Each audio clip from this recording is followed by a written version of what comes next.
Health warning, कृपया ध्यान दें।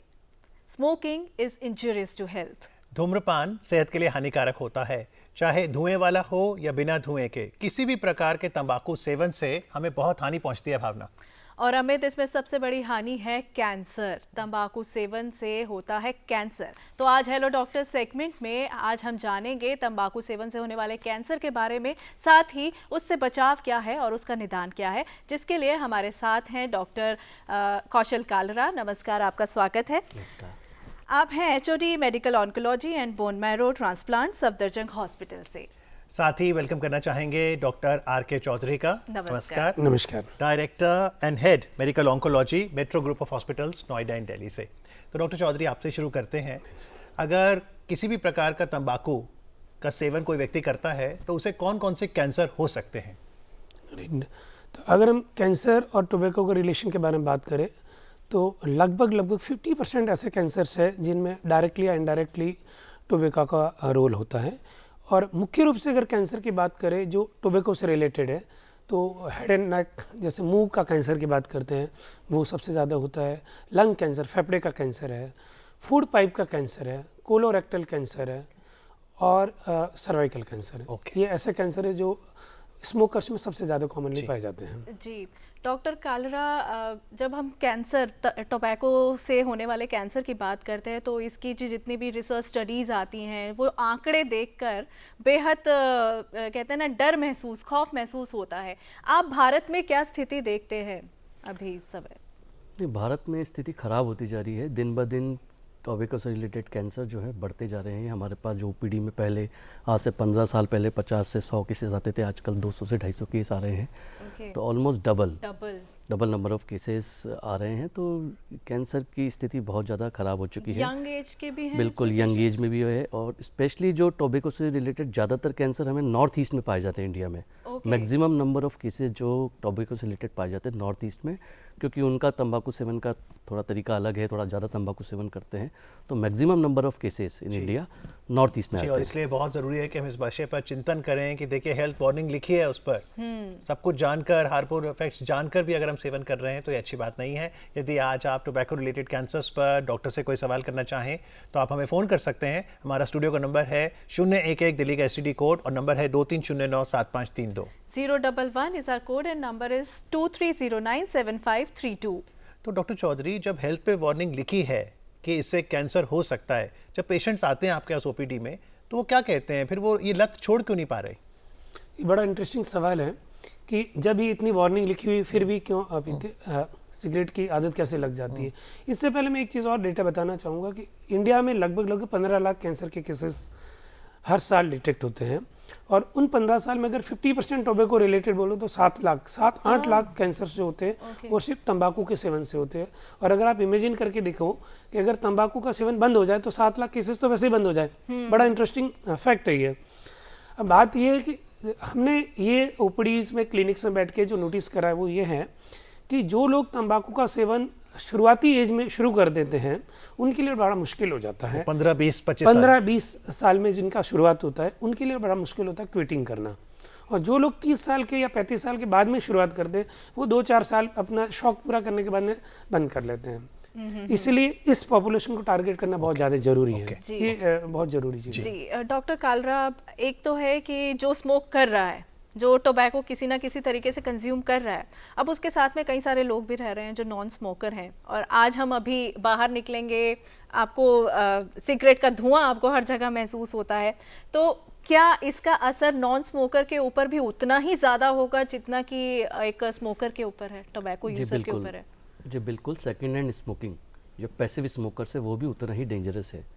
अगर पेशेंट, जैसे कोई इंसान अगर सिगरेट पी रहा है और वो कमरे में बैठ के पी रहा है, कमरे में 2 लोग 4 लोग और हैं, तो उनकी सेहत पे भी उतना ही ज़्यादा मतलब साइड इफ़ेक्ट्स होगा, उतना ही प्रभाव पड़ेगा और दुष्प्रभाव पड़ेगा और उनको भी खतरा है। यानी स्मोकिंग हम करते हैं तो न केवल हम अपनी सेहत को खराब कर रहे हैं, आसपास अपने परिवार के सदस्यों और सभी को भी हम परेशान कर रहे हैं। तो डॉक्टर साहब, जैसे आप हमेशा कहते हैं कैंसर में अर्ली स्क्रीनिंग बहुत इंपॉर्टेंट है, तो टोबैको रिलेटेड कैंसर्स की अर्ली स्क्रीनिंग कैसे करें? टोबैको रिलेटेड कैंसर की अर्ली स्क्रीनिंग है। जैसे अगर कोई पेशेंट आता है तो उसका जो कोई भी पेशेंट हमारे ओपीडी में आता है, उसके साथ वालों तो हम उनसे ज़रूर पूछते हैं कि आप कुछ तंबाकू का सेवन तो नहीं करते। तंबाकू के सेवन में हम ओरल स्क्रीनिंग करते हैं, टॉर्च टेस्ट, और एक सिंपल टेस्ट है 3 फिंगर टेस्ट। कोई जो अगर तो ये मुंह में लगातार 3 हाँ उंगलियां 3 डाल फिंगर को जैसे यूँ मुँह खोल के डालेंगे, ओके। तो जो तंबाकू सेवन करने वाले होते हैं उनका सब म्यूकस फाइब्रोसिस, ऐसे 3 हाँ उंगलियां ऐसे ऐसे ऐसे ये अगर आप ओके। ठीक हैं तो आपका ये 3 उंगलियां चली जाएंगी अंदर। चली जाएंगी। और सब म्यूकस फाइब्रोसिस होता है, जो ओके। तंबाकू लगातार गम्स में बक्कल में तंबाकू रखते हैं तो उनका सब म्यूकस फाइब्रोसिस होता है, जो कि प्री कैंसरस कंडीशन है, तो उनका मुंह पूरा ही नहीं खुल पाता, ओके। पूरा ओपन नहीं हो पाता। तो ये एक प्री कैंसरस कंडीशन, इसको सिंपल टेस्ट है जी। जिससे हम डिटेक्ट कर सकते हैं ओके। कि इसको खतरा है आगे। एक कॉलर हमारे साथ जुड़ गए हैं। नमस्कार, अपना सवाल पूछिए। हाँ नमस्ते, good morning everybody. Good morning. ये तंबाकू में खैनी गुटखा ये जो चीज होती है, इनसे क्या कैंसर होने की तेजी से संभावना होती है?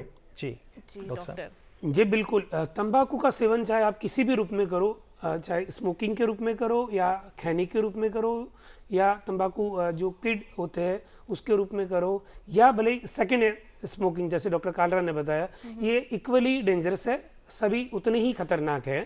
इसलिए मैं उस पॉइंट पे ऐड करना चाहूँगा कि जो इंसान अपने घर में बीड़ी सिगरेट का उपयोग करता है उसको अपने बच्चों के बारे में ज़रूर सोचना चाहिए कि जो अपने मस्ती के लिए बीड़ी सिगरेट यूज़ कर रहा है वो अपने बच्चों और अपनी फैमिली को कितना नुकसान पहुंचा रहा है। जी, और मेरे ख्याल से अगर ये पॉइंट उसके दिमाग में रहेगा जी। तो उसके लिए आसान हो जाएगा, विल पावर और बढ़ जाएगी क्विट करने की। तो क्या सिम्टम्स नज़र आते हैं? क्या हमें महसूस होता है कि हमें टोबैको से हम बॉडी में कैंसर फैल रहा है? क्या कुछ ऐसा महसूस होता है? मैडम एज सच टोबैको के कैंसर हो या बिना टोबैको के कैंसर हो, कैंसर के सिम्टम सेपरेट होते हैं, उसका कोई लेना देना नहीं कि तंबाकू के सेवन का उसका अलग सिम्टम होते हैं, लेकिन डेफिनेटली हर कैंसर के सिम्टम होते हैं। We tend to ignore these things. कभी कभी कैसा होता है कि जैसे डॉक्टर कालरा ने बड़ा अच्छा बताया कि जो तंबाकू का सेवन करते हैं उनका इनिशियल साइन होता है माउथ ओपनिंग कम हो जाती है। तो अगर आप 3 फिंगर टेस्ट कर रहे हो और आपका माउथ ओपनिंग कम हो रहा है तो एक वार्निंग है आपके लिए कि ये कैंसर के सिम्टम हो सकते हैं, फ्यूचर में जाके कैंसर हो सकता है, तो ये आप अलर्ट हो सकते हैं। इसी तरीके से लंग कैंसर है या मुंह के कैंसर है, उनके भी सिम्टम्स होते हैं, तो आम जनता को इन सिम्टम्स से अवेयर होना बहुत एक जरूरी तो है। आपने कहा क्लिनिकली आप डायग्नोस करते हैं, और भी कोई डायग्नोस्टिक टेक्निक है जिससे कंफर्म होता है कि हाँ कैंसर है? डायग्नोस्टिक तकनीक तो जैसे है, अगर पेशेंट को सिम्टम आए तो अर्ली स्टेज में आप डायग्नोसिस कर सकते हैं। एक होता है लो डोज सीटी स्कैन, ये भी एक स्क्रीनिंग टेस्ट में यूज़ हुआ था।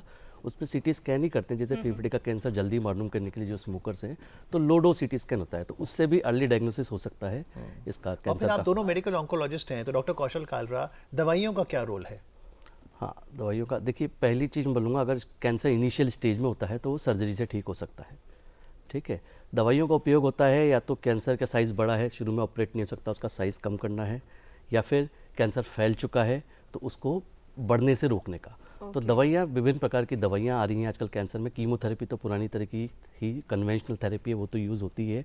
आजकल जो है इम्यूनोथेरेपी का रोल काफ़ी बढ़ रहा है, इम्यूनोथेरेपी और टारगेटेड थेरेपी। इनके साइड इफेक्ट कम हैं और उनको लॉन्ग टाइम तक दिया जा सकता है, मतलब कैंसर को एक क्रोनिक डिजीज में तब्दील करने की कोशिश हो रही है। जी, न्यू दिल्ली से संतोष जी हमारे साथ जुड़ गए हैं। नमस्कार, अपना सवाल पूछिए। संतोष जी नमस्कार, अपना सवाल पूछिए। हमारे को 2 साल पहले ना पोटी वाली जगह से कैंसर हुआ था। बार पूछिए। बार पोटी आती है तो एक बार कंट्रोल नहीं होता है, इसका क्या कारण है? जी डॉक्टर चौधरी। या तो रेक्टल कैंसर रहा होगा या एनल कैनाल का कैंसर रहा होगा। तो एनल कैनाल में एक स्फिंक्टर होता है, कई बार ट्रीटमेंट के दौरान स्फिंक्टर में गड़बड़ हो सकती है। तो ये ट्रीटमेंट के लिए सबसे पहले फिजिकल एग्जामिनेशन बहुत जरूरी है। तो आपको अपने आसपास के किसी भी डॉक्टर को विजिट करें, खासकर कैंसर स्पेशलिस्ट है, तो वो देख के बताएंगे कि वास्तव में ये जो बार बार मोशन हो रहा है उसकी वजह क्या है। जब तक आपको वजह नहीं पता चलेगी उसका ट्रीटमेंट आप नहीं कर सकते। जी, लेकिन तो ये जानना जैसे जरूरी है। कैंसर की ट्रीटमेंट में हम कीमोथेरेपी बहुत सुनते हैं, लेकिन डॉक्टर कौशल कालरा आपने कहा कि अब मौजूदा दौर में इम्यूनोथेरेपी, तो आम व्यक्ति कीमोथेरेपी और इम्यूनोथेरेपी में अंतर कैसे समझे? देखिए, कीमोथेरेपी जो होती है, कैंसर में एबनॉर्मल ग्रोथ होती है, अनकंट्रोल्ड ग्रोथ होती है, तो कीमोथेरेपी जहाँ सेल डिवीजन हो रहा है, ग्रोथ हो रही है, उस पर अटैक करती है। उसके साथ वो नॉर्मल सेल पे भी अटैक करती है, क्योंकि कैंसर जल्दी तेजी से प्रोलिफरेट होता है तो वहाँ पर इफेक्ट ज़्यादा होता है, लेकिन अदर सेल्स पे भी इफेक्ट होता है, तो उसके साइड इफेक्ट्स होते हैं। इम्यूनोथेरेपी में ऐसा होता है कि जब कैंसर डेवलप होता है तो कैंसर कुछ सब्सटेंस छोड़ता है, उससे बॉडी की इम्यून सेल्स कैंसर को डिटेक्ट नहीं कर पाती और कैंसर बढ़ता रहता है। तो इम्यूनोथेरेपी होती है आपकी बॉडी की सेल्स में वो जो इनिबिशन है कैंसर की वजह से इम्यून सेल्स पे, वो इनिबिशन को खत्म करता है, तो बॉडी की इम्यून सेल्स ही आपके कैंसर पर अटैक करती है और उसको कंट्रोल करती है। इम्यूनिटी बढ़ाती है।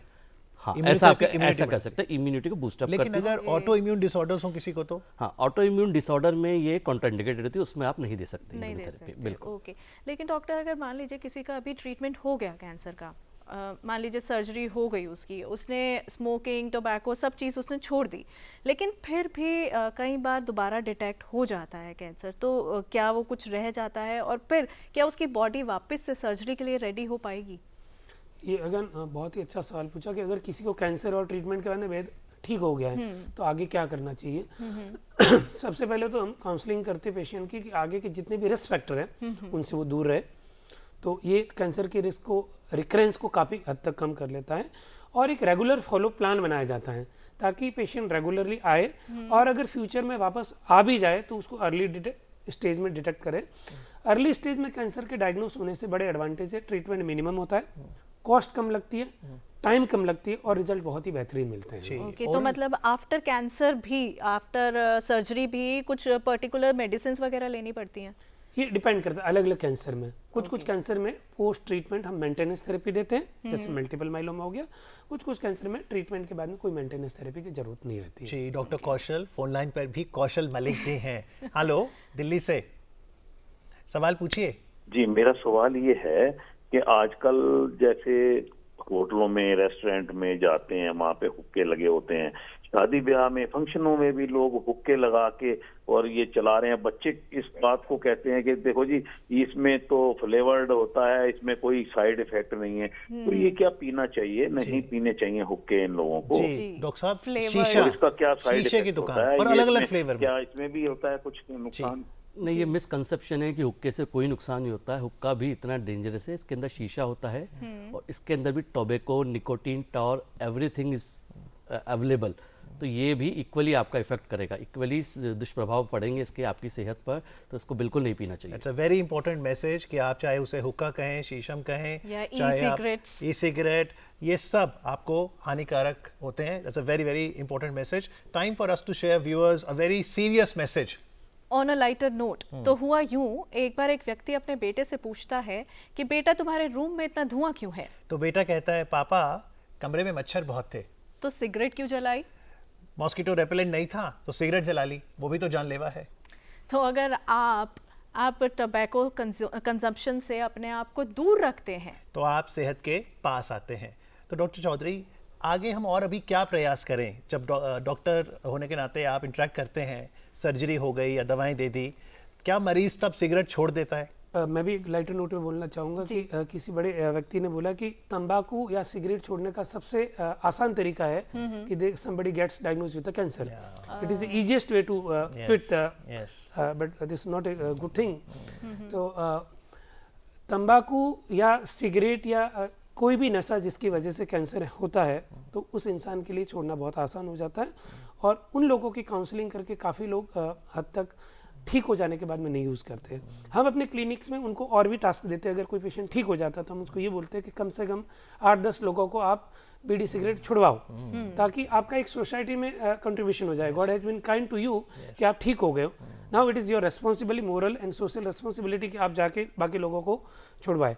और बहुत सारे लोग आते हैं वे और लिस्ट बना के लेके आते हैं कि इन लोगों को हमने बीड़ी सिगरेट। ये सिगरेट में क्या केमिकल कॉम्पोजिशन है डॉक्टर कौशल कालरा? ऐसी उसमें क्या चीज़ है कि आप एडिक्ट हो जाते हैं और इसलिए पहले कश को ही ना कहना है?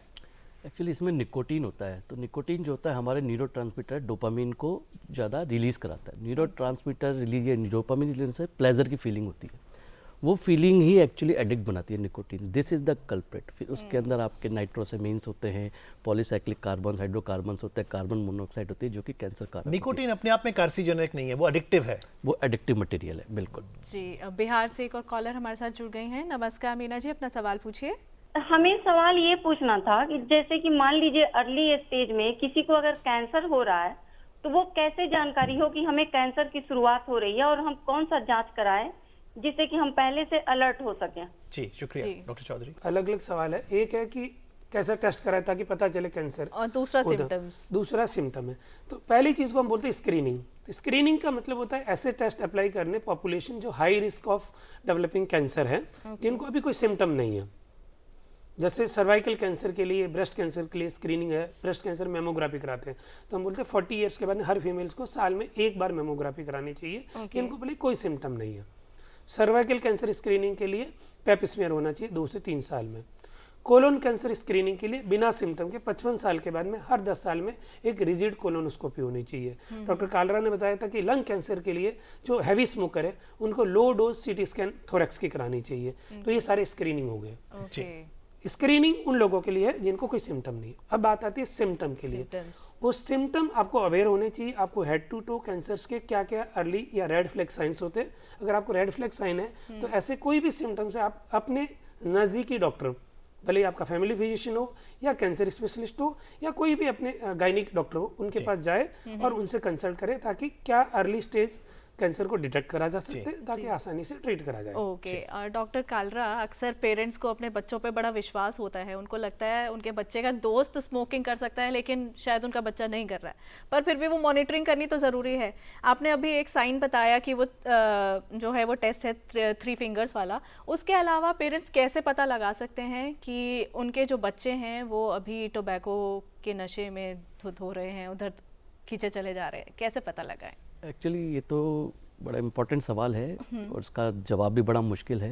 एक्चुअली दोस्तों से पता लग सकता है, और पेशेंट का अगर अगर बच्चे का आपका बिहेवियर चेंज हो रहा है, वो बार बार अनुचित तरीके से पैसे मांग रहा है या कुछ और खर्चा कर रहा है, तो थोड़ा सा संदेह हो सकता है माँ बाप को उसकी हेल्थ का। कोई और साइंस पता चलते हैं उनके बॉडी लैंग्वेज से या उनकी अपीयरेंस से, कुछ ऐसा उनकी पता अपीयरेंस से चल होता है। जैसे अगर लगातार जर्दे का सेवन करता है, उसके होठ थोड़े से ब्लैक हो जाते हैं। तंबाकू का सिगरेट पीने से दांत थोड़े से लाल हो जाते हैं। तो ये छोटे छोटे साइन सिम्टम्स हैं। पंजाब से एक फोन है। हेलो, सवाल नमस्कार। पूछिए। नमस्कार जी। नमस्कार। ऐसा है कि जी मैंने पूछना था, जैसे निकोटीन में भी टी में भी निकोटीन होता है, और हम बोल रहे हैं कि सिगरेट्स वगैरह में निकोटीन होता है तो दे आर हार्मफुल। तो टी में अगर निकोटीन है तो क्या आगे जाके ये भी कैंसरस हो सकती है? जी। और अगर कितनी क्वांटिटी तक हम टी वगैरह कंज्यूम करें कि वो इतना हार्मफुल ना हो, हमारे आगे जाके ये कैंसरस हो जाए? Thank you. देखिए, किसी भी चीज़ की लत नहीं होनी चाहिए और किसी भी चीज़ की अति नहीं होनी चाहिए। अति होती है तो वो हमेशा दुष्परिणाम ही करेगी, वो नुकसान ही करेगी। तो लिमिटेड अमाउंट में पियो, लिमिटेड क्वांटिटी में पियो और कम से कम पियो। टी भी कोई लाभदायक चीज़ नहीं है। लेकिन जैसा हमने बताया था कि निकोटीन आपको एडिक्शन देता है, लेकिन सिगरेट में कैंसर प्रोड्यूसिंग तत्व भी है। एग्जैक्टली। तो अगर सिगरेट में कार्सिनोजेंस जो कैंसर प्रोड्यूसिंग एजेंट की बात करें तो ऑलमोस्ट 60 एजेंट्स ऐसे हैं जो कैंसर करते हैं। उसमें निकोटीन एक जो है वो नॉन कैंसरस है, वो आदत डालता है। इसी तरीके से सिगरेट, इसमें चाय या कॉफ़ी में जो होता है निकोटीन, वो एडिक्टिव है, वो कार्सिनोजन नहीं है। तो किसी भी स्टडी या किसी भी रिसर्च में कॉफ़ी या चाय को कार्सिनोजन नहीं माना गया। एक और मिथ ये रहती है कि अगर भगवान न करे परिवार में किसी को कैंसर हो गया, चाहे टोबैको रिलेटेड है कोई, तो क्या वो परिवार के अन्य सदस्यों से कुछ दूरी बना ले, अलग टावल, अलग कमरा, या ऐसा कुछ नहीं है? नहीं, बिल्कुल ऐसा बिल्कुल नहीं है। ये बिल्कुल मिथ है, ये अंधविश्वास है। तो कैंसर के मरीज को इवन ज़्यादा सहानुभूति, ज़्यादा साथ की आवश्यकता होती है। उसको अवॉइड करना, इग्नोर करना, उससे उसके ट्रीटमेंट पर प्रभाव पड़ेगा। उसकी जो इच्छा शक्ति है, उसकी जो विल पावर है वो और कमज़ोर रहेगी, वो ट्रीटमेंट पूरा नहीं करा पाएगा। तो ऐसा बिल्कुल नहीं है। जी डॉक्टर, डाइट को कैसे कंट्रोल में रखें, किस तरह की डाइट लें खास तौर से? डाइट के बारे में अगर बात करें तो हेल्दी डाइट जो हम बोलते हैं कि एक बैलेंस डाइट होनी चाहिए। टाइमिंग उसका बराबर होना चाहिए कि आप रेगुलर इंटरवल में मील करें, और सात्विक भोजन को अच्छा माना गया है, चाहे वो नॉन कैंसर पेशेंट हो या ड्यूरिंग द ट्रीटमेंट हो या during the post treatment follow up में हो।